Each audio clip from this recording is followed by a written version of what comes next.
The first question they always ask about what I do, and I hate giving people standard answers because we take, oh, I'm a photographer, I'm this, I'm that. Well, I always get them when I tell them that. They say, "What do you do?" I say, "I'm a professional certified man builder."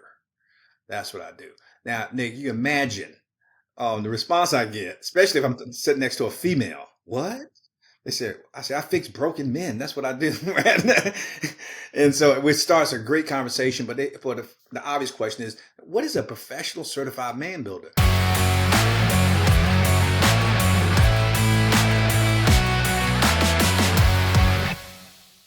Hello and welcome to the Mindset and Self Mastery Show. I'm your host, Nick McGowan, and today on the show I have Dr. Joe Martin. Joe, how you doing, man? Man, I'm doing great. I told you, Nick, when we were coming on, I felt better, Yeah, better days. I feel like I'm getting a little bug coming on, but I'm good to go, man. I'm excited about being on the show with you, man. I appreciate that. And look, I get how that happens sometimes. You wake up in the morning and you're feeling great. Like 2, 3, 4 hours later, you're like, I feel like I got hit by a bus, or like you're slowly Exactly. getting hit by a bus. Like Yeah, it's just, I feel like I'm being run over slowly. I'm like, you just hit me for goodness sake. Oh my goodness. it's like an old school cartoon where they're slowly knocking you down. You're like, I don't Yeah. know why this sucks so much. So I appreciate that. And I guess good way to start this off, because if people are like, man, I got a lot of energy. And then by the end of this, it sounded like he was asleep. I hope, Yeah, I, that's the reason. I hope it's not But, me. but hopefully I can sustain my energy because and it's so ironic though, Nick, because I am an energy guy. Most people know me for my passion, Yeah. and so but I don't think. But when a mic is put in front of me, or I'm on stage, or I'm doing something like this, the energy they're gonna say that dude was sick. I hate to see him when he was healthy. Yeah. The energy just comes through. I don't know where it comes from, but it just comes through. So we'll be fine. I love that. Yeah, I'm the same way, the exact same way. And I think there are certain bits and pieces of that we can get into as we kind of have the conversation, because certain people will put that on as a facade. Like when you Hmm. have that as part of your being and you're just naturally curious and energetic and excited about life, some people have that as a face, and then they take that face off and there's darkness and depression back there. But I'm sure you go through deep and dark different things at different times. Before we go down that path, why don't you kick us off? Tell us what you do for a living and what's one thing that most people don't know about you that's maybe a little odd or bizarre. All right. Well, and I know we don't have all day, so I won't. I'll share as much as you want me to share based on what you're asking me, but I'll kind of give a bird's eye view. I travel quite a bit, Nick. So when I'm on the planes, people they normally ask. It's gotten better since post COVID, or even pre COVID. It used to everybody always talk to you on the planes. They don't talk to you on the No, planes as much no, today. no. But the first question they always ask about what I do, and I hate giving people standard answers because we take, oh, I'm a photographer, I'm this, I'm that. Well, I always get them when I tell them that. They say, "What do you do?" I say, I'm a professional certified man builder. That's what I do. Now, Nick, you imagine the response I get, especially if I'm sitting next to a female. Sure. What? I said, I fix broken men. That's what I do. Right? And so it starts a great conversation. But for the obvious question is, what is a professional certified man builder? And then I tell them, I said, there's no such thing. I created that. That's branding. Yeah. I said, but it's a great conversation starter. I said, but what I do, I said, I help men, particularly men of faith, win at what matters and frustrates and challenges them the most as men, as husbands, as fathers, as leaders of their home. And helping them grow as men. And so that's what I do. So that's typically explain to people my profession.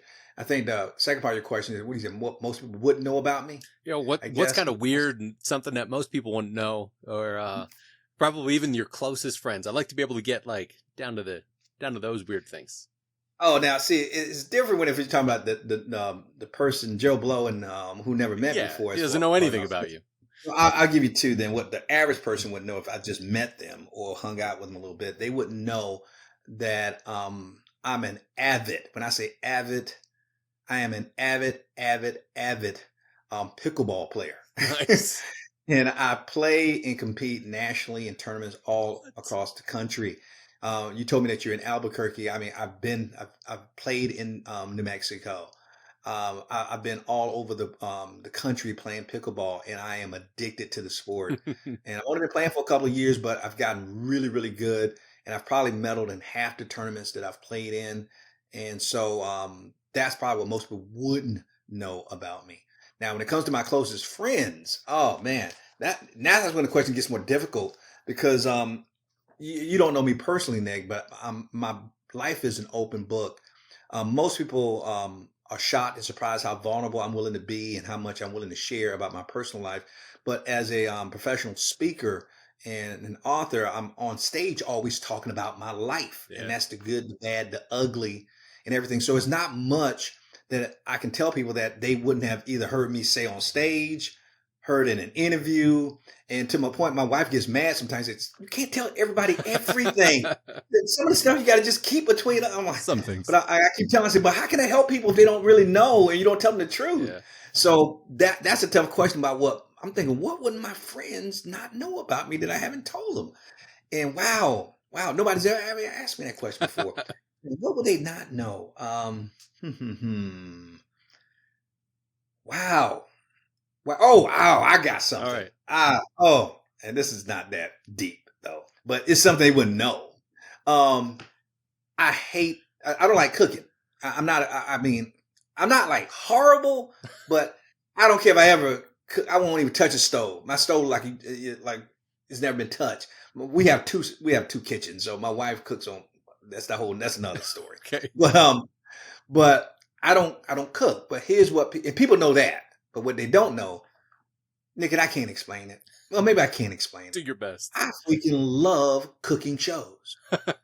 Gordon Ramsay, oh, Hell's Kitchen, and Master Chef. Dude, I can't get enough of watching that stuff, man.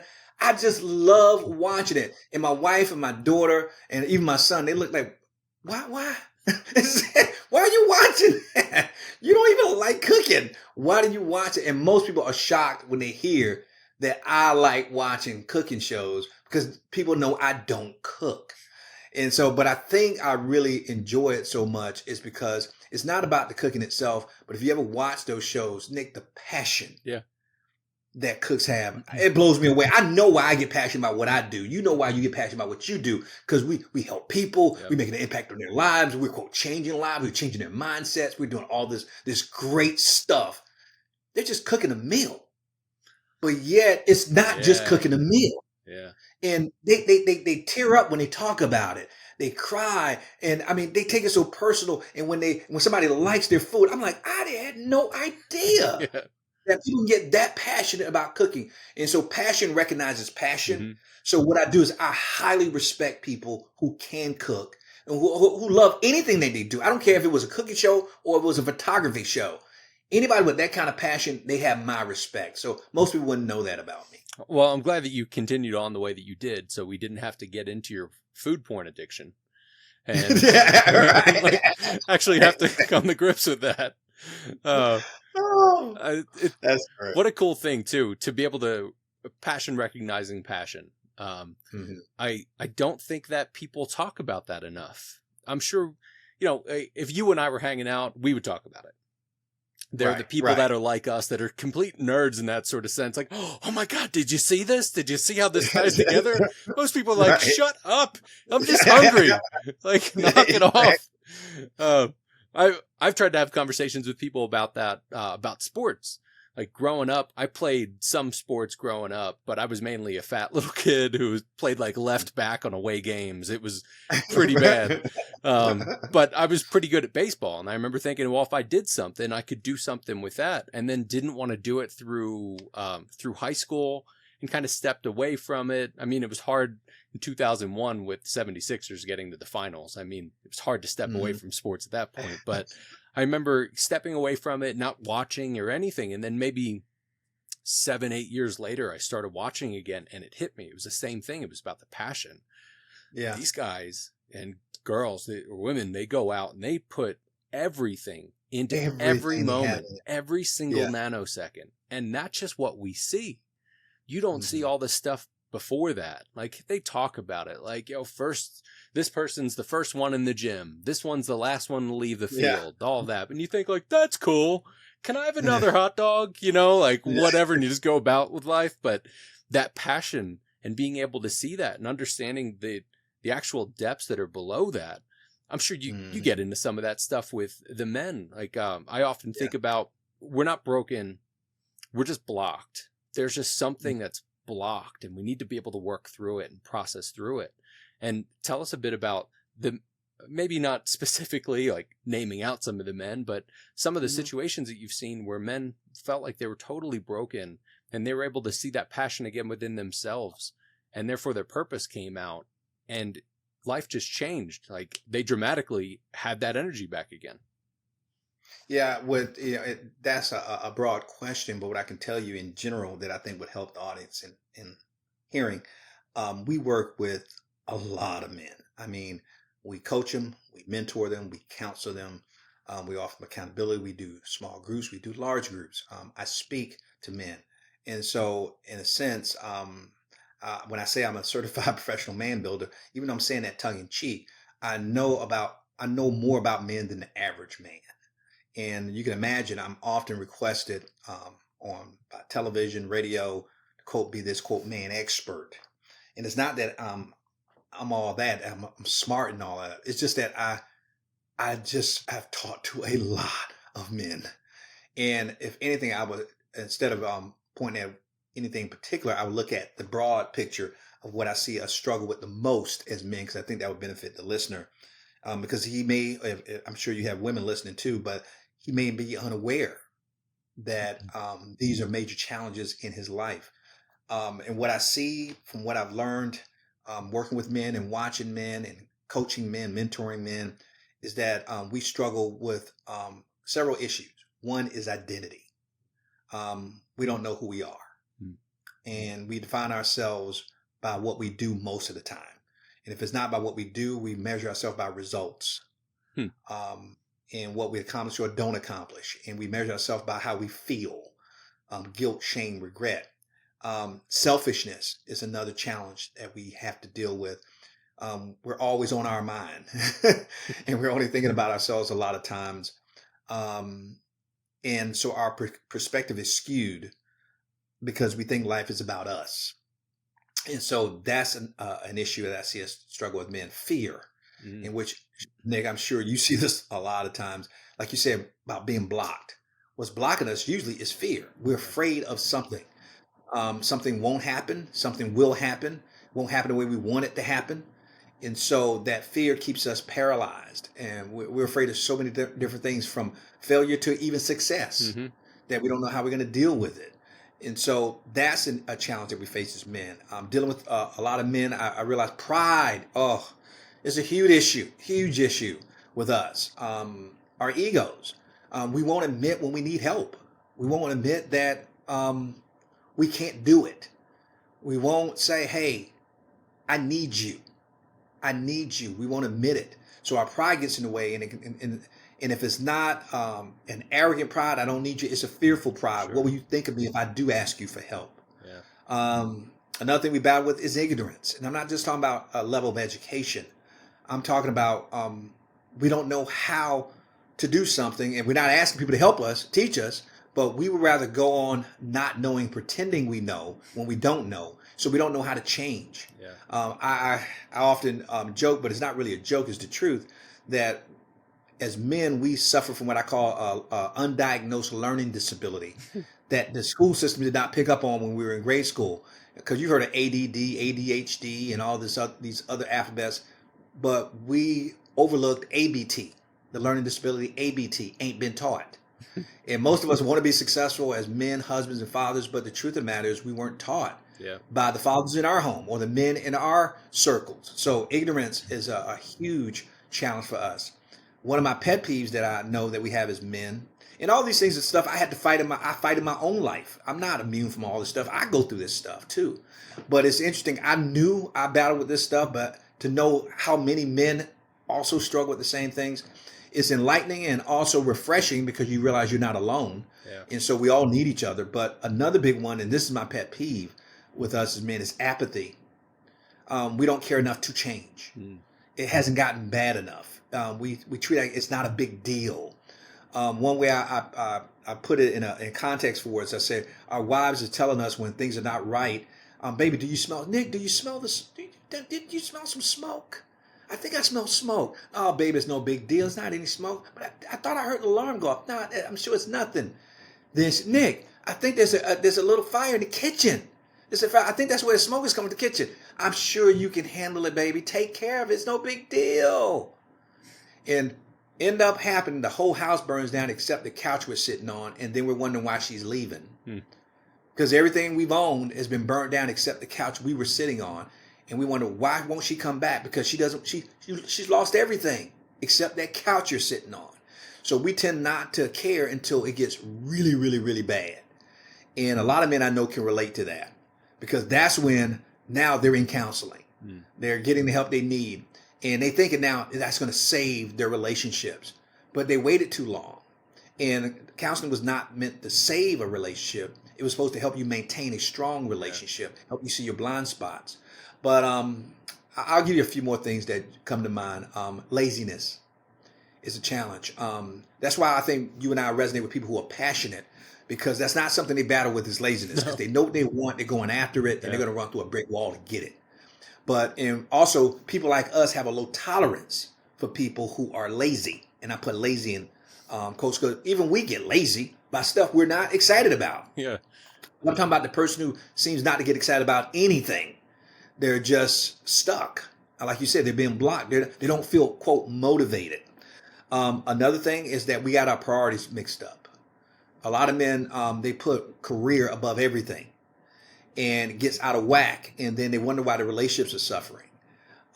They're focusing, they're majoring, I call majoring in minors, because you want to know what's really important to you. And we were joking about this coming on, because I tell you my health is going down a little bit as I do this interview. You want to know what's important to you? Get sick. Get sick. And I ain't talking about, a cold, got the sniffles. Get real sick. When you are bedridden and you can't go to the bathroom on your own. You might be highly contagious. You want to know what's really important? You'll find out then. When you can't physically do what you want to do, and you need assistance, whether you ask for it or not, then you'll find out what's really most important to you in your life. And I know we can go on and on, but I'll tell you the last thing I can think of that off the top of my head that I see us battle with as men: commitment. Commitment. We won't finish what we start. We won't endure to the end. Again, that's why we like athletes, and we love these people who are passionate, because they follow through. They don't just start strong, they finish strong. Yeah. And we're good at, okay, I'm going to change, but yet we don't maintain the change. We lack the consistency and the discipline to see it to the end. So that's when I think about what we do and how we help men, those are the things that I see as the major issues that I see that most men have, and that at least I talk about a lot when I'm being interviewed on other shows too as well. Sure. As a man who's gone through stuff, just like every man has gone through stuff in some sort of fashion, there's something that has shifted the way that they live or made them fearful or whatever. I think there are patterns that we can see. And you brought up a few things that really stood out to me, like the systems, the educational system, the family system, just the systems that we're raised in and that we're taught within, and the systems that we feel things should look a certain way. And certain men will have that, you just put dirt on it, get the hell back in the game sort of situation, right? Mm-hmm. Where they do that to themselves. Even if you look at sports, they don't do that. If you hit your head the wrong way, they're like, you're sitting out at least to play, and we're going to put you in the blue tent to see, can you tell where the light is, Is there something wrong here? Instead of just putting dirt on it and going back in. I guess maybe I'm not totally right with that, because there is hockey. They're a different breed. Hockey doesn't give a flip about you, do they? It's like, your arm is hanging off. I don't give a shit. Onward. Like, I got a hat trick in front of me. Like, exactly. All right. Fair enough. But hockey, gotta love it. Yeah, especially they're still fighting. They're like, that's fine. Like, have at it. Just don't get into the stands. So I think there are patterns to all of this. And I always think about how things have created themselves to be something that we think that they are in the moment, but it's not the thing that happened in the moment. It's back to something that happened before, our childhood and our traumas and the systems that we were raised within. So when people have any of these problems, any of the stuff that you're talking about, these are symptoms. But how do you help them through their traumas? And how do you help them really not only process it, but like you were saying, being able to continue on with it and actually be able to get the work done and not just put a bandage over a literal broken arm at that point. Well, we help them by one, first of all, getting them to be honest about it Yeah. and to admit it. You can't address an issue you're not willing to confess Hmm. to others about, and that's the problem. We live in, I call it, we suffer in silence a lot of times. So at least when it comes to us helping men, we get them in a place where we put them in an environment where it is safe, without judgment, without shame, without guilt, without condemnation, that they can be honest. And sometimes the best words any man could ever hear, other than, I'm talking about even better than advice, is, man, me too. Mm-hmm. I was just interviewing a guy on our show today, on our podcast, and he and his wife had two miscarriages, lost a boy and lost a girl. And I told him, I said, unfortunately, I can relate because I've lost two kids Wow. to miscarriages. And so, even though those were painful experiences in our lives, we were both able to bond because of that. So the way we help men is we have to put, first of all, get them in a safe environment where they feel that it's safe to share and it's healthy to grow in it without fear of being judged or ostracized or rejected, or I call it, somebody looking at you funny and sideways and pulling away from you.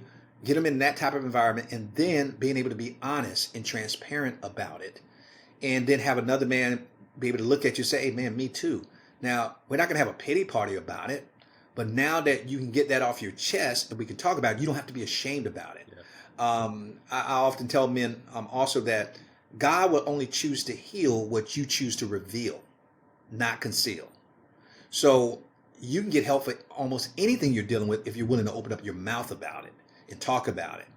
And I know one of the biggest things that was for me that I struggled with, that really almost destroyed my life for over 30 something years until I finally opened up my mouth, was talking about being abused sexually as a child. I had been sexually abused for 3 years as a child. And I never told another soul about it. And they talking about, what do people not know about you? Now the world knows about me Yeah. being sexually abused as a child. But the person who I should have told when I was going through life would have been my first wife. And I didn't tell her. Mm. And because I did not tell her and did not open up to her about it, I ended up ruining a 16-year marriage because of it. But trying to hide, because of course, when you're going through that kind of pain and you're not willing to be open and honest, and you don't find a safe place to share. And my wife should have been at least one of the safe places for me, and she probably was. I just didn't do it because of my own pride and my own ego. Some of the issues I tell you we struggle with as men, I kept it from her. And you're as sick as your secrets, and it destroyed our marriage. It almost destroyed me. And so one reason why I do what I do with men, because I'm showing them, I'm using my life as a cautionary tale. I had it all. I mean, I went from rags to riches to ruin to redemption. I mean, started with nothing in the projects of Miami, ended up having everything I ever wished for and ever wanted in my life, in my 20s, man. And then had it all and lost it all by the time I reached the age of 40, because I blew up my life, got addicted to porn, women, and then became a sex addict. I mean, it was horrible. All because I was hiding from the pain of my past. So the way we help men is to get them to step out of the shadows of shame and guilt and condemnation. Say, it's okay. There's nothing you can tell me that's going to shock me, because I talked to too many men. Mm-hmm. I mean, I've heard it all, Nick. There's nothing a man can tell me, from men killing people, okay, to being threatened or kidnapped. I mean, I've heard it all, Nick, all. And so that creates an environment of safety for men around me. And I've created that environment in our community that men feel that way, because that's the first step to healing, is honesty about your trauma in your past, and not have to find yourself keep trying to run away from it. And I'm sure you've experienced it. A lot of people feel traumatized even just thinking about it again, and they don't want to. Mm-hmm. They don't want to deal with it.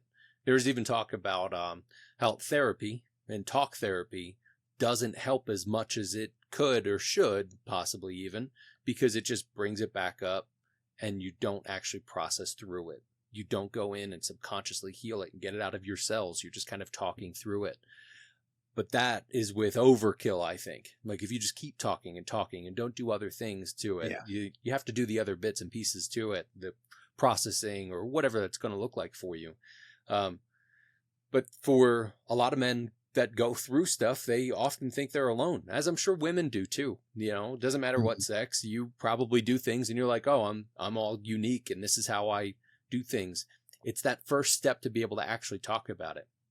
You just rattled off, you had a porn addiction, you were a sex addict, you were sexually abused, you had a marriage that disbanded after 16 years, and now you help men.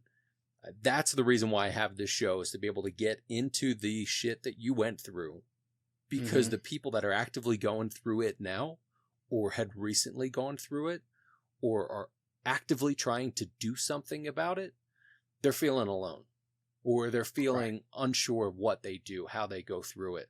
So talk to me about, and talk to us about how you managed your mindset after the disbanding of the marriage, and knowing that you were on your path to healing. Like, you know, that moment when you're like, man, I'm feeling better, I'm actually doing the work, and you look back at it and go, what have I done to get here? How did I do this? What was that like for you, and how did you manage your mindset throughout all of that? Well, it was a long process that now I've been able to streamline with our men. And Nick, I want to go back to something you pointed, because you pointed out a very, very important point about talking about it doesn't solve anything. Mm-hmm. No, you got to be able to open up your mouth. That's the first step, Yeah. is to talk about it. Because how, if you're not talking about it, you're not addressing it, then guess what? If you're not addressing it, it's going to suppress you. And so it's like trying to keep a beach ball underwater. You might succeed for a little bit, but eventually it's going to slip and it's going to pop up. And the farther you try to push it down, the higher it's going to pop up out of that water when it finally exposes itself. And that's what it was for me. So it was a process of that mindset shift. And looking back on that process now, I'm able to streamline it to help guys now that doesn't have to take them over. I think it was me, it was over a 15-year process. But what I recognized, that there were pretty much five things that helped me when I look back on it. I said, oh, so this is what was necessary for me to make that shift. And even then, I didn't know what I knew about the five things, but I thought it was just me. Oh, okay, that's just helping me, Sure. until I started doing my podcast. This week, I think we're releasing episode 805. Nice. I mean, we've been around for a while. 805. So imagine how many interviews, Nick. So I'm talking to these men on our show, and our show is about writing your comeback story, because I have a comeback story. And what I noticed is, the question you're asking me, I noticed that without them being prompt, they're mentioning the same things that I did. And it wouldn't be all five, but it'll be at least one of them. And now imagine over 805 episodes, all five kept being hit all the time. Yep. And so I'm a little bit slow. That's interesting. That we're saying the same thing. So for your listening audience, what I would tell them, that it took me 15 years to figure out, but my show, it took me about 2 years into my show. We're now in year 8. And so it took me about to year 2 of the show to figure it out, that, oh, this is what they all had in common. And with us, the shift came when one, and I can't speak for people out there, but I'll tell you, we target men of faith, about having a personal, intimate relationship with Christ. That was important for us. And for those who are not, quote, believers or are faith based, I'll put it in another context. Any man that I've talked to, you have to have something bigger than you that you believe in. You can't be it. I can kill you.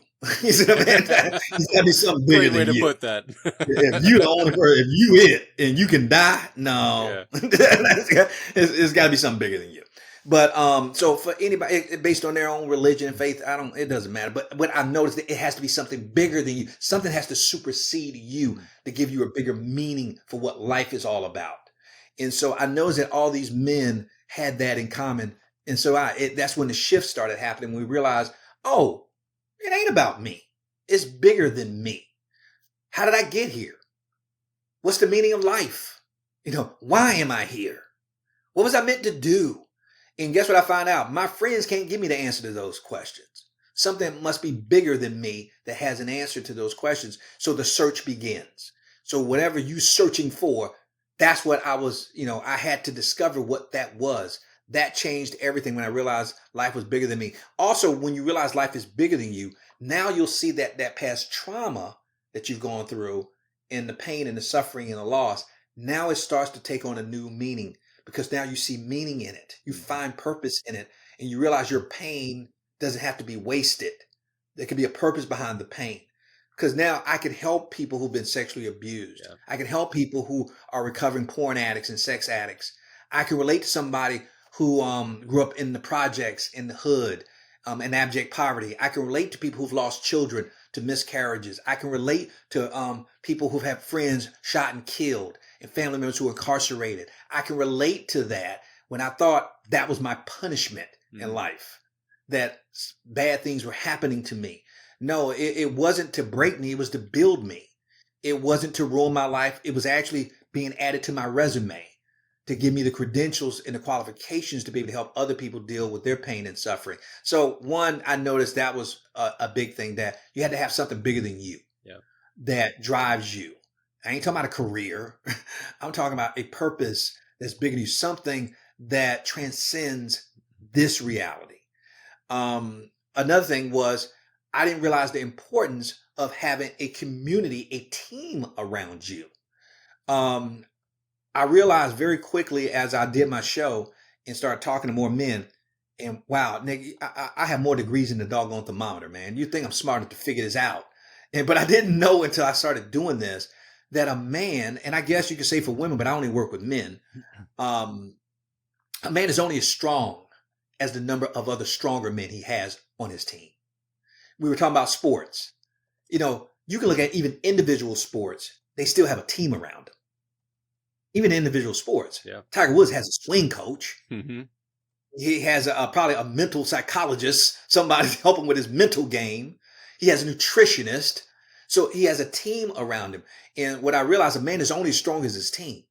He needs a community, a team of men around him. My faith shows this, because Jesus had a personal, intimate relationship with his Father, something bigger than him. And he had a team of other people around him called disciples. He had a team of 12. Even though he had more than 12 following him, it was 12 that he selected to be on his team. And they weren't perfect. So we don't have to find the perfect team out there, but we do need a team. So even with my daughter, who's now 21, I tell her that you make sure that you check his team. I say, I don't care how good the guy looks. I don't care how he smells. I don't care how much money he makes. I don't care how cute he is. You better check his team. A man who has no accountability can't be counted on. He needs a team. Now, within that team, here's the third thing I've noticed. That within that team, you have to have what I call an inner circle, even within the team. The men in your huddle. Now, we have a community of men. But let's look at football as an example.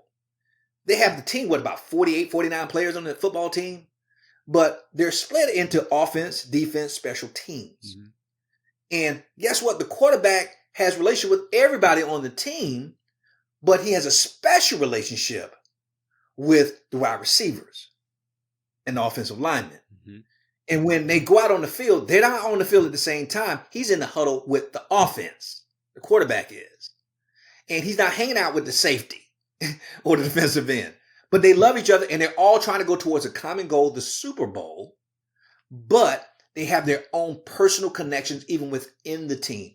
And the way I describe it is that every man needs at least 2 or 3 guys. Now, this is even inside his team. At least 2 or 3 guys who he can tell his deepest, darkest secrets to. All of his flaws, insecurities, stupidity, stupid stuff that he does, and that man not lose respect for him. You know what I'm talking about? Mm-hmm. Where you can tell a good friend of yours something and they're like, really, Nick? But you can tell about somebody in your inner circle, I got you, bro. I got you. Why? With tears in your eyes, and you can't even look him in the face, he's putting his arm around you. It's all right, Nick. It's all right. Now, you got some good friends. Not every friend's going to respond to your same-sex attraction. as somebody in your inner circle. Are you following me on this? Even Jesus had that. He had his 12 disciples, but anyone who reads the Bible realizes that Jesus at his best and his worst moments and at the miracle moments always had the same 3 guys around him. Mm-hmm. What a coincidence. Now there's 12, but the same 3 kept popping up at very insignificant times. At very significant times. It was Peter, James, and John. I don't think that's coincidence. Why Peter, James, and John every single time? And so I believe, and I look back at my life and I can find those inner circle guys who've been with me through the divorce, the confession of the sexual abuse, the sex addiction, losing my parent, my mom on Thanksgiving Day, who can see me cry and not think I'm weak. Are you following me? And I don't have to put on a mask in front of those people. That I've learned during this journey of changing your mind, you have to have something bigger than you to believe in. You have to have a team of men around you. You have to have some men in your huddle, in your inner circle, your foxhole friends. I call them your foxhole friends, your huddle buddies, your battle buddies. Those guys in the trenches with you, who, if you went to jail, they're one of the first people you calling. That's the one that they're going to help you get out before they cuss you out. If you call them when you're in jail, those guys. And do you know how many men want somebody like that in their huddle so bad, and they just can't find them? And they say, man, I just wish I could trust somebody like that. You need that. You need that. Here's the 4th one. And this is when you would think the obvious, Nick, but I'm shocked that most men don't get this. You can't change your destiny. You can't change your mindset. You can't change your life without a coach. You can't. Most men would like to believe they can. You can't. Here's how I can prove it. We keep talking about sports. Name one sport, Nick. Cricket. I don't care what the sport is. Or Quidditch. It don't matter. Name one sport where somebody has won a world championship, a gold medal, without a coach. Name one. You can't. In humankind, in the history of man, no one in life has ever won anything significant in sports without a coach. Now, that sounds so simple, but here's how crazy we are as men. Nick, now go up to the average man, the average one, and ask him, do you want to be a champion husband? Well, yeah. Do you want to be a champion as being a father? Yeah. Do you want to be a champion leader, business owner, whatever, entrepreneur? Well, yeah. Who's your coach? I don't have one. Then guess what? You are delusional. Either you're arrogant, naive, or you're delusional. Because no one has ever done it without a coach.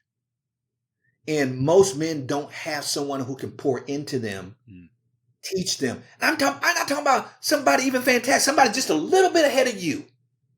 Just a little bit ahead of you as a father, as a husband, as a leader, as an entrepreneur, as a coworker, somebody ahead of you that can help you navigate and save some time on avoiding unnecessary mistakes.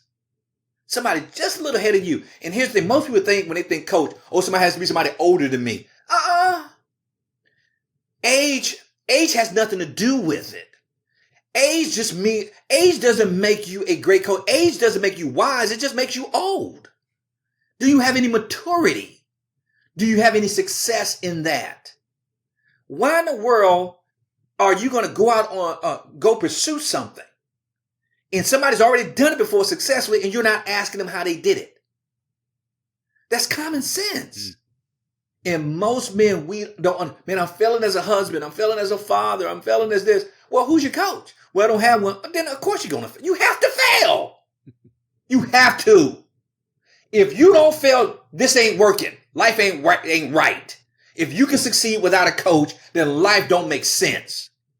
And I tell, name someone great. Anyone, forget sports, great, who didn't have a mentor. Name me one. You're talking about the richest man in the world.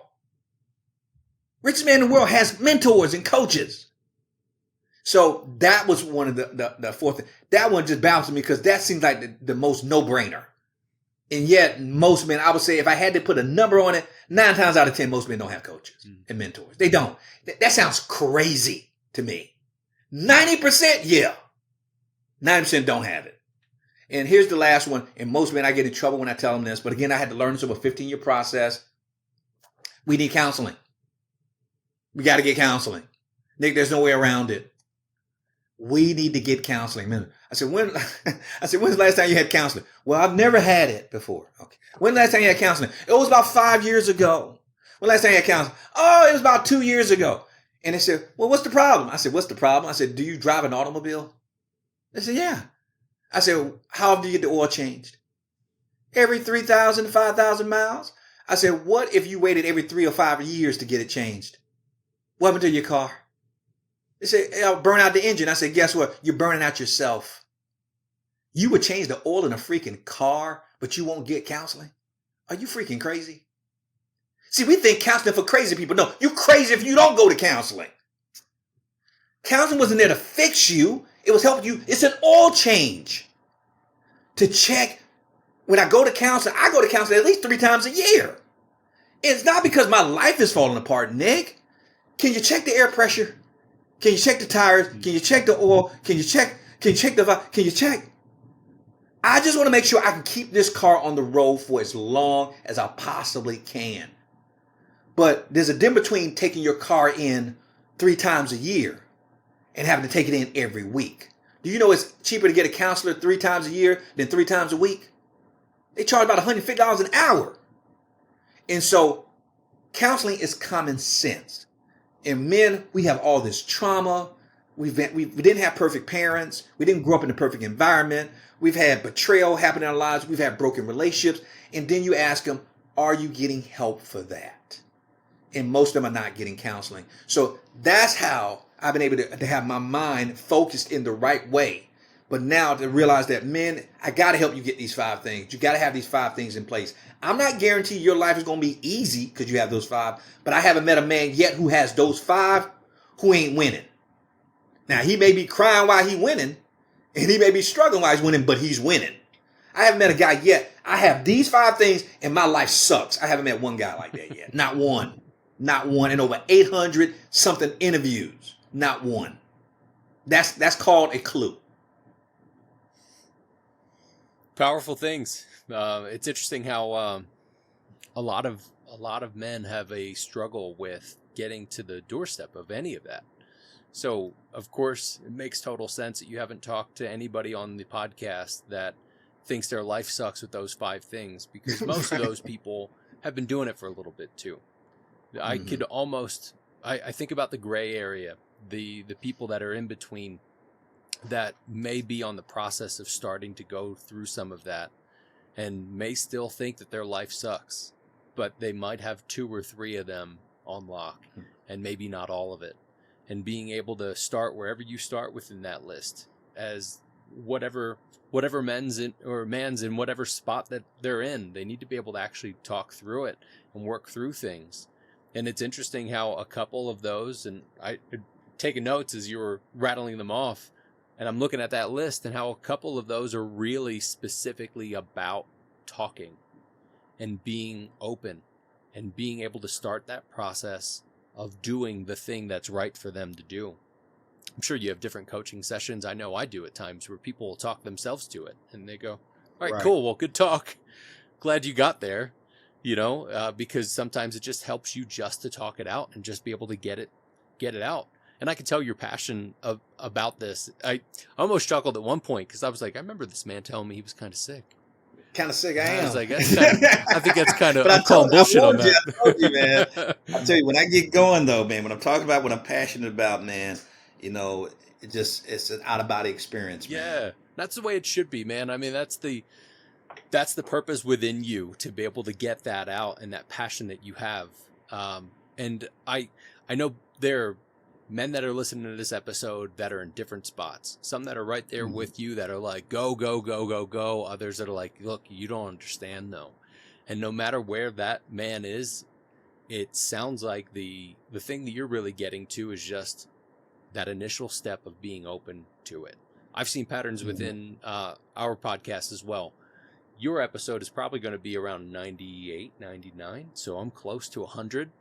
Um, and haven't had the 800 plus. On that note, well done with that, sir. That's a lot. Yeah, that's a lot, As you man. know, and I'm sure you talk to other podcast hosts, a lot of people will get past 2, 5, or Yeah. 10. Um, but I've noticed patterns within this as well, and it's similar of the self-awareness, that you need to have that self-awareness that there's something, and I need to do something about that something, and being able to have a coach or counseling and kind of work through those things with your friends, especially the inner circle buddies and those people that you Mhm. can really rely on. I think that's super important, but it's also really important for us to understand that sometimes the first thing we need to do is just be self-aware of it and just go, look, I understand that there's something wrong. I understand that there's something that's happening, or I feel some sort of way, and being able to move from that. So along those lines, what's that one piece of advice you'd give somebody on their path towards self-mastery? I would tell them, don't start at the end. Start with one step at a Mm. time. And I go back to what I said initially about you have to build your team. In our organization, what we've actually done all the heavy lifting for them. We've already built a team for them. They just have to step into it. Yeah. And now it can be kind of scary because they're stepping into a team where they're going to have their team. We've already have them assigned an inner circle, and we have coaching set up for them and counseling and everything else in the training. So it's more so them stepping in blind, like just you can imagine how nervous they could possibly be. Wow, I don't know these guys, and Yeah. already I'm supposed to be opening up. And so, guys who I'm one of those guys. To me, experience is not the best teacher. The tuition is too high. I rather learn from other people's experience, and so I don't have a problem stepping into something that's already been created, and I just need to step into it. But for the guy out there who is starting where he is, I would say you start with your team, Mm-hmm. and you start building your team. And the first thing, if I had to look at all of those components, I would probably say if they're not going to step into an already created environment like I'm describing to them, is to start with the counseling first, because the counseling is going to get to your unresolved issues. So as scary as it is to be able to talk to others, it's probably going to be easier to talk to a stranger Mm. who doesn't know you, who is a paid professional. And if you don't just sign up for one of them, you want to do interviews. You want I actually take counselors out to lunch in my own area just so I can like as if they're applying for a job. And a lot of them don't want to have lunch with me. Guess what? I'm not hiring them as a counselor. I want to see somebody who's really serious about getting to know me. And so I'll meet them at Starbucks or what's that place, Panera Bread, and I'll talk to them. I want to know their philosophy on how they look at things and everything. I'll say, okay, I'll sign up for some session with this person, and they don't know you, so it makes it a little bit easier. But you got to start with you being able to open up to more people, because the way I look at it is that if you start with the counselor and you're able to share some of those things about your past, because they're going to ask you about your parents, they're going to ask you about your siblings, they're going to ask you about things that happened to you when you were in school and all this other stuff. But when you become more comfortable about that, now you're ready to get more community, into community. And depending on what your trauma is, for me, that community was going to SAA, Sex Addicts Anonymous. Most people know about AA and recovery groups. And they have one called Celebrate Recovery for people who are addicts as well. You get into a community like that, you're around a group of people who can understand and relate Mm-hmm. to your struggles. So I would go from counseling, say, okay, now I'm able to talk about it. Now I can be um, in a community with other people who can relate to me. Oh man, I understand, Nick. I've been through that too. And then within that community, this is where the inner circle comes in. Within that community, you're going to bond with certain people differently in that group. They're going to be, Nick, you may just happen to be sitting by me all the time. Mm-hmm. Or me and you got the same duties of handling the coffee when people come in or something. It might be something. It could be anything. But something's going to click. While they're sharing stories, something, oh, you're from Miami too. Oh, you're from Miami. Oh, something that you connect and bond on. And so from that group, there's going to be one or two, hopefully three people that you can now build that inner circle with and get to know them on a deeper level. So that means even after the meeting, you guys are hanging out. Mm-hmm. You follow me? Hey man, let's go down to Buffalo Wild Wings. Let's watch the game. See, it doesn't always have to be about your trauma. It just be about you building trust and building camaraderie with that person. You're over the house watching the game or watching a fight, a boxing match on TV, having a cookout. You invite them over to the cookout at your house because your wife, can cook. I don't know. It could be anything. So through that inner circle, now look what you have. You've already started the counseling, and hopefully now you don't have to go to that counselor as often because now you've processed a lot of that trauma. You're now dealing with the long term of dealing with your addiction or whatever it is that you're struggling. And it doesn't have to be an addiction group. It could be a group of writers, like we were talking about journaling. People like to journal. People, something that they have in common with you that gets you to talk and build relationships with. Then out of that, you get your inner circle with that.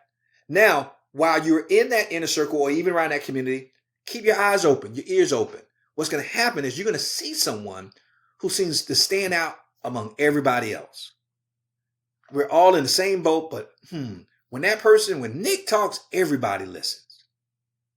Boy, when Nick gives input, boy, people are taking notes.